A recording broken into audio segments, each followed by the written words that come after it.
The soft hum of the air conditioning in my office was a stark contrast to the storm of thoughts swirling in my mind. I'm Anna, a 28-year-old lawyer. My life now is a far cry from the turmoil of my childhood, a past I kept locked away, even from those closest to me. The serenity of my office was shattered by the ringing of my phone. The display showed an unknown number, yet something about it felt ominously familiar. With a hesitant hand, I answered. Anna speaking, I said, my voice a blend of professionalism and caution. Anna, it's your father, came the voice, laced with a nervousness that did nothing to calm my rising apprehension. A chill ran through me.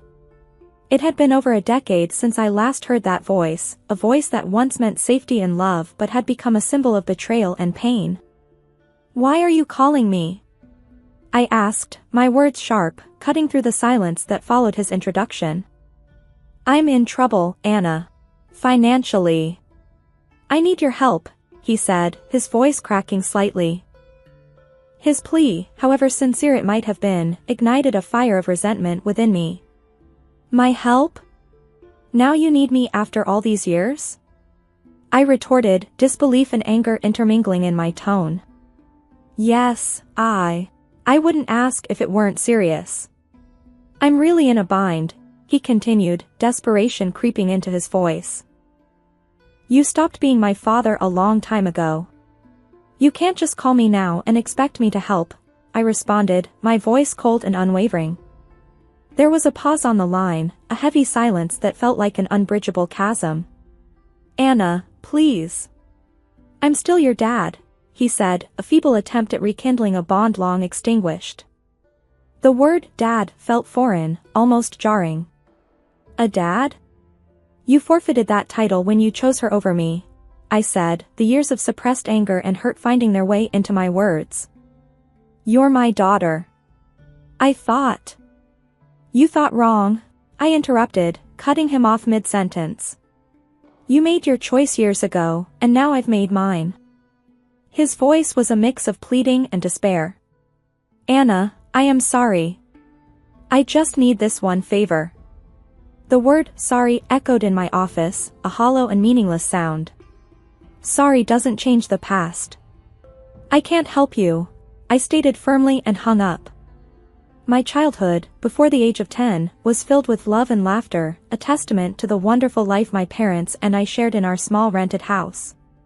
My mother, a beacon of joy and kindness, filled our days with warmth and our nights with stories and dreams.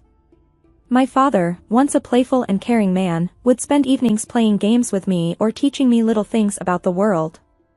Our home was a cocoon of happiness, where every day was an adventure and every night a sweet dream. But our blissful life came to an abrupt halt with my mother's untimely death. The house that once echoed with laughter and love turned into a silent mausoleum of memories. I remember walking through the rooms, each corner a stark reminder of her absence. The loss was unbearable, not just for me but for my father too, who had lost the love of his life. However, the depth of his grief seemed to diminish quickly, much to my confusion and dismay. Within just a few months, he brought home Marissa, a woman who was to take a significant role in our lives. I recall the day he introduced her, a day that marked the end of my cherished childhood. Anna, this is Marissa. She's going to be staying with us, my father announced one evening, his voice devoid of the warmth I was so accustomed to. I looked up at her, searching for a hint of motherly warmth or friendliness, but found none. Her presence was imposing, her gaze cold and calculating. From the very first moment, I sensed a change in the air, a shift that filled me with an unexplainable sense of dread. Hello, Anna, Marissa said, her voice smooth yet devoid of genuine emotion. Her smile, rather than comforting, seemed to hide something sinister beneath its surface. In the days that followed, the house felt different, as if the walls themselves were recoiling from her presence. The cheerful memories of the past seemed to fade, replaced by a lingering unease that settled in every corner. I remember looking at Marissa, trying to find something redeeming or kind about her, but her every look, every gesture, seemed to be laced with an unspoken animosity. It was clear that she wasn't here to fill the void my mother had left, but to weave a new narrative, one in which I was an unwelcome part. As I watched her move around our home, a home that once felt safe and happy, I couldn't help but feel that her arrival was the beginning of something ominous. The way she looked at me, with eyes that seemed to hide more than they revealed, did not bode well for the future. The days following Marissa's arrival were like walking through a nightmare that I couldn't wake up from. The house, once filled with my mother's laughter and love, now felt cold and unwelcoming. Marissa's presence cast a shadow over everything, turning even the simplest daily routines into a series of struggles. One morning, as I sat down for breakfast, I noticed my food tasted unusually salty. "Marissa, did you put too much salt in this?" I asked, my voice hesitant. "Oh, did I? It must have been a mistake." "Just eat it, Anna. Don't be so picky," she replied, her tone dismissive, almost mocking. The incidents grew more frequent and spiteful. I remember finding my clothes ruined after laundry. "Marissa, my clothes are all faded." "What happened?" I asked one day, holding up my once favorite dress, now discolored and unwearable. She glanced at it and shrugged nonchalantly. "Maybe the washing machine is acting up. Or perhaps it's time you stop wearing such childish clothes." I felt a surge of frustration but knew arguing would only make things worse. Feeling helpless, I turned to my father, hoping he would see through her facade. "Dad, Marissa is ruining my things. She's always mean to me," I said one evening, my voice trembling with a mix of anger and sadness. My father's reaction was far from what I had hoped for. "Anna, you're imagining things. Marissa is doing her best to fit into our family. Stop causing trouble," he said sternly, his words cutting deep. "But Dad, it's the truth." I protested, but he wouldn't listen. "That's enough, Anna. I don't want to hear any more of your accusations," he replied, his voice rising in anger. Each day was a battle, trying to navigate around Marissa's hostility and my father's indifference. The home that once felt like a sanctuary now felt like a prison. I started spending more time in my room, trying to escape the constant tension that hung in the air. Living in that house of horrors, I felt alone and misunderstood. The safety and happiness that once filled those walls were replaced by fear and anxiety. Every day, I longed for the past, for the times when my mother's smile was enough to light up the entire room, a stark contrast to the darkness that now lingered in every corner.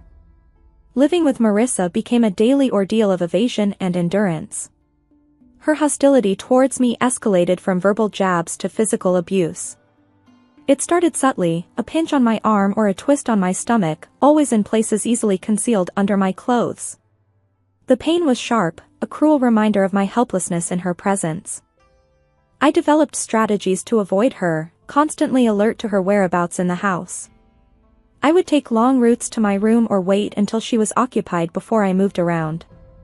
Despite my efforts, there were times when she caught me off guard, and those moments always resulted in some form of pain. One day, while I was quietly reading in the living room, Marissa walked in and, for no apparent reason, pinched my arm hard, her nails digging into my skin. I winced in pain but bit back any cry of protest. She looked at me with a cold, triumphant smirk before walking away. During one of Grandma's rare visits, she noticed my cautious movements and the way I flinched when Marissa's voice echoed through the house. "Anna, is everything all right at home?" Grandma asked, her voice filled with concern. I looked at her, my heart aching to tell her the truth, but fear and the desire to protect her from worry held me back. "Yes, Grandma, everything's fine. Just a lot of schoolwork," I lied, offering her a forced smile. She seemed unsure but didn't press further. I felt a twinge of guilt for deceiving her, but I couldn't bear the thought of causing her any distress. That evening, as Grandma left, I saw Marissa watching from the window, her expression one of satisfaction. It was as if she relished the fact that she had control over me, that she could hurt me and get away with it. Her triumphant look was a clear message that she was the one in power, and I was just a helpless player in her twisted game. I retreated to my room, feeling trapped in a cycle of abuse and silence. The physical pain from Marissa's pinches and twists was bearable compared to the emotional turmoil I felt. School was my sanctuary, a place where I could briefly escape the misery of my home life. But even there, the shadows of my struggles at home began to seep through. My teacher, Mrs. Thompson, a kind-hearted woman who always encouraged her students, started to notice changes in me. One day, as I was handing in my homework, she gently grabbed my wrist, her eyes drawn to the bruises on my arm. "Anna, what happened here?" "These look like bruises," she said, her voice laced with concern. I quickly pulled my arm back, covering the bruises with my sleeve. "It's nothing, Mrs. Thompson. I fell while playing," I lied, avoiding her gaze. Mrs. Thompson didn't look convinced. "Anna, if there is something wrong, or if someone is hurting you, you can tell me. It's important to speak out," she urged, her eyes searching mine for the truth. I wanted to confide in her, to tell her everything about Marissa and how I lived in constant fear, but the words wouldn't come. Instead, I forced a smile. "Really, Mrs. Thompson, I'm fine. It was just a silly accident." She gave me a long, thoughtful look, then nodded slowly. "All right, Anna. But remember, my door is always open. You're not alone," she said, giving me a reassuring smile. I nodded, feeling a lump form in my throat. Her kindness made it all the more difficult to maintain the facade that everything was all right. As I walked home that day, Mrs. Thompson's words echoed in my mind. I felt a mix of gratitude for her concern and a deep sense of loneliness from carrying my burdens alone. The thought of revealing the truth about my life at home was terrifying. I feared the consequences, what Marissa might do if she found out I had told someone. That night at dinner, I was quiet, lost in thought about Mrs. Thompson's offer to help. Marissa noticed my silence. "Why so quiet tonight, Anna? Cat got your tongue?" she asked in a mocking tone. I just shook my head and continued eating, trying to make myself as small and unnoticeable as possible. After dinner, as I lay in bed, the reality of my situation felt more overwhelming than ever. Mrs. Thompson's concern had shown me that people did care, yet the fear of what revealing the truth might bring kept me silent. I was caught between the desperation to tell someone and the fear of Marissa's retaliation, a balancing act that I navigated every day. The day my teacher, Mrs. Thompson, decided to involve my father was a day filled with anxiety and dread for me. I sat in the principal's office, fidgeting nervously, my mind racing with fear about how my father would react.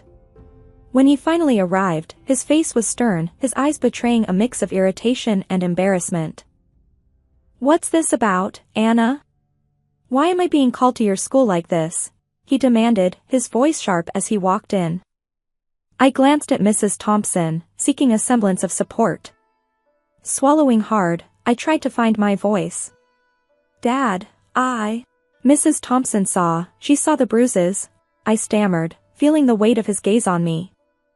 Before I could explain further, he interrupted, his anger palpable. "Bruises? What are you talking about? Are you making up stories again?" Mrs. Thompson stepped in, her tone firm yet calm. "Mr. Smith, I'm concerned about Anna's well-being. The bruises on her arm don't seem accidental. We need to address this." My father's face turned a shade darker with anger. "She's perfectly safe at home. Anna, are you spreading lies about our family?"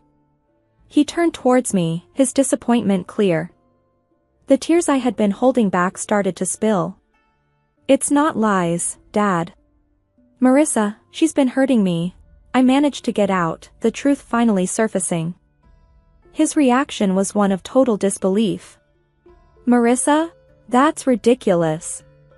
She's been nothing but kind to you. I won't have you slandering her with these accusations."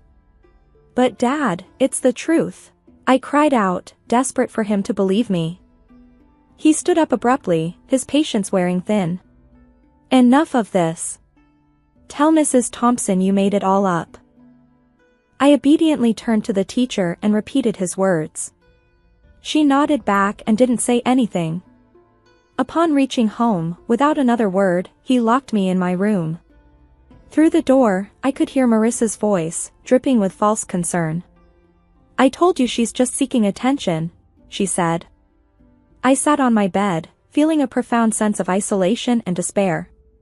The one person I thought I could always count on had turned his back on me. The walls of my room, which had once felt like my personal haven, now felt like the walls of a prison. I lay there, thinking about everything that had happened. The pain of the physical abuse was nothing compared to the emotional torment of being disbelieved and punished by my own father. It was a harsh realization that the person who was supposed to protect and love me unconditionally was now the source of my deepest pain. The days following my confinement in my room were some of the darkest I had ever experienced. Trapped and feeling utterly alone, I realized that my only hope lay in my grandmother, my father's mother. She was a kind and loving woman who had always shown me affection, but I had never dared to burden her with my troubles at home. One evening, when I was sure Marissa and my father were occupied, I mustered the courage to call my grandmother. My hands were shaking as I dialed her number. "Hello," her familiar, warm voice came through the phone. "Grandma, it's me, Anna," I said, trying to keep my voice steady. "Anna, my dear, how are you?" she asked, her tone filled with genuine care. Tears welled up in my eyes as I replied, "Grandma, I need help. Can I come and stay with you for a while?" There was a moment of silence on the other end. "What's wrong, Anna? Did something happen?" I took a deep breath, the words rushing out. "It's Marissa, she's been hurting me, and Dad won't believe me. I don't know what to do." I could hear the concern in her voice as she quickly responded, "Of course, my dear. You come right over. I'll take care of this." The next day, my grandmother arrived. She was a small woman, but her presence filled the room. She confronted my father with a strength that surprised me. "John, I'm taking Anna with me. She's not safe here," she declared firmly. My father, taken aback, tried to protest. "Mom, you can't just take her. She's my daughter." "Your daughter whom you failed to protect," she countered sharply. "I won't stand by and watch her suffer." Marissa tried to intervene. "She's just a child making up stories. You can't believe her over us." Grandma turned to Marissa, her eyes steely. "I know a scared child when I see one. Anna is coming with me, and if you try to stop me, I'll take this matter to the authorities." My father, realizing he was defeated, didn't put up any further resistance. As I gathered my things, I saw Marissa's expression change from defiant to defeated. Leaving the house with my grandmother, I felt a weight lift off my shoulders. For the first time in months, I felt safe. The car ride to Grandma's was quiet, but her presence was comforting. Once we arrived, she turned to me and said, "You're safe now, Anna. You don't have to worry anymore." In my grandmother's house, I found the love and security that had been missing in my life. It was a haven where I could heal and regain my strength. The contrast between her nurturing home and the coldness of my father's house was stark. For the first time in a long while, I felt like I could breathe again, free from the fear and anxiety that had plagued me. Years had passed since I left my father's house to live with my grandmother. Her home had been a sanctuary, a place of healing and love. But time, as it does, moved on, and with it brought another wave of change. My beloved grandmother passed away, leaving a void that seemed impossible to fill. At the funeral, my father and Marissa showed up, their faces a mix of feigned sorrow and poorly disguised eagerness.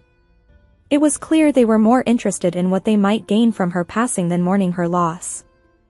After the funeral, as we gathered at my grandmother's house, Marissa wasted no time. "Well, Anna, I suppose you'll be finding a new place to live now. This house and everything in it belongs to your father now," she said, her voice tinged with a barely concealed glee. My father nodded in agreement, his eyes scanning the room as if already planning what to do with the house. I couldn't help but smile, a reaction that seemed to confuse them.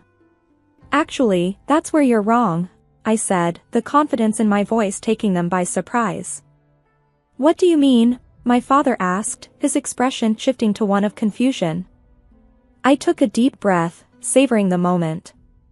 "Grandma left a will. She bequeathed the house and a substantial amount of money to me. I explained, watching as their expressions changed from confusion to shock. But you're just a child. I'm your father. I should be in charge of any inheritance you receive. My father stammered, his sense of entitlement clear. Marissa chimed in, her voice shrill. Yes, until you come of age, your father will manage your property. Good prospects. Their reactions were almost amusing. You don't give a damn about me so much that you didn't even wish me a happy birthday. I turned 18 a month ago. I'm legally an adult now. I make my own decisions, I stated firmly, relishing the look of realization dawning on their faces. My father's expression turned from shock to anger, then to a sort of desperate pleading. Anna, you can't do this. We're your family. I looked at them, memories of my childhood flooding back. You stopped being my family a long time ago, I said, my voice steady. Marissa stepped forward, her tone now begging, at least let us stay in the house. We have nowhere else to go. We have not extended the lease of our house. I shook my head. This is my house now. You'll need to find somewhere else. As they left, the weight of years of pain and neglect seemed to lift off my shoulders. I stood in the house that was now mine, a house filled with memories of my grandmother's love, and felt a sense of closure. The echoes of the past my father's call stirred remained. I sat there, phone in hand, feeling a tumult of emotions. Anger, betrayal, and a sense of injustice. But amid all that, there was also a sense of strength, a reminder of the resilience that had carried me through the darkest of times.